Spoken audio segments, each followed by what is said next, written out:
ஒருவன் எனக்கு ஊழியம் செய்கிறவனானால் என்னை பின்பற்ற கடவன். நான் எங்கே இருக்கிறேனோ அங்கே என் ஊழியக்காரனும் இருப்பான். ஒருவன் எனக்கு ஊழியம் செய்தால் அவனை பிதாவானவர் கனம் பண்ணுவார். யோவான் 12:26. இயேசுவுக்கு ஊழியம் செய்ய உங்களுக்கு விருப்பமா? பிதாவினால் அப்பொழுது கனம் பண்ணப்படுவீர்கள். அல்லேலூயா. இந்த உலகத்திலே நான் கனம் அடைய வேண்டும் என்று எல்லாருமே விருப்பப்படுவார்கள். அதற்கென பிரயாசப்படுவார்கள். கனம் அடைய ஒரே ஒரு வழி, நாம் இயேசுவுக்கு பணிவிடை செய்வதுதான், ஊழியம் செய்வதுதான். எப்படி நான் இயேசுவுக்கு ஊழியம் செய்யக்கூடும்? அவரை நான் பின்பற்ற வேண்டும்.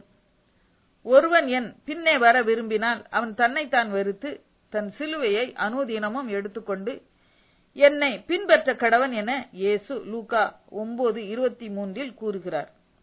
இயேசுவை நாம் பின்பற்றும் போது அவர் இருக்கும் இடத்தில் நாமும் இருப்போம். இயேசுவை பிதா கனப்படுத்தும் போது இயேசுவுக்கு ஊழியம் செய்து அவரை பின்பற்றி அவரோடு கூடவே இருக்கிற அவரது ஊழியக்காரனையும் நிச்சயமாக கனப்படுத்துவார். யோசுவா வாலிபனாய் இருந்தபோது மோசேயின் பணிவிடைக்காரனாய் உண்மையாய் பணிவிடை செய்தார்.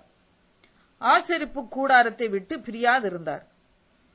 மோசேக்கு பின்பு யார் என்ற கேள்வி உண்டானதும் ஆவியை பெற்றிருக்கிற புருஷனாகிய யோசுவாவை நீ தெரிந்து கொண்டு அவன் மேல் உன் கையை வைத்து சபைக்கு முன் நிறுத்தி சபையார் எல்லாரும் அவனுக்கு கீழ்ப்படியும்படிக்கு உன் கனத்தில் கொஞ்சம் அவனுக்கு கொடு என்று கர்த்தர் மோசேக்கு கட்டளையிட்டார். எண்ணாகமம் 27:17-23 வரை.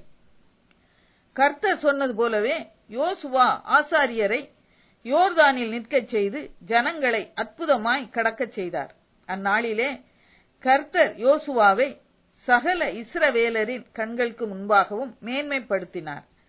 அவர்கள் மோசேக்கு பயந்திருந்தது போல யோசுவாவுக்கும் அவர் உயிரோடு இருந்த நாளெல்லாம் பயந்திருந்தார்கள். யோசுவா 4:14.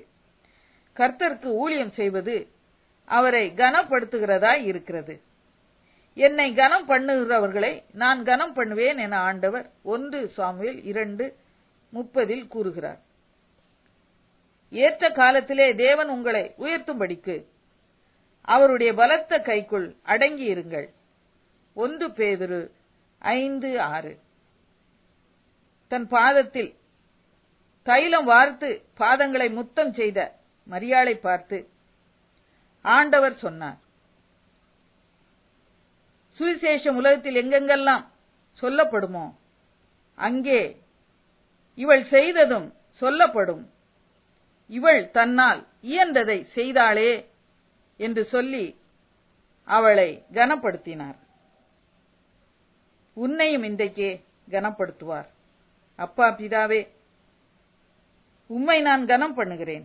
என்னால் இயன்றதை உமக்கு செய்வேன். என்னை ஏற்றுக்கொள்ளும், என்னை ஆசீர்வதியும். ஆமேன்.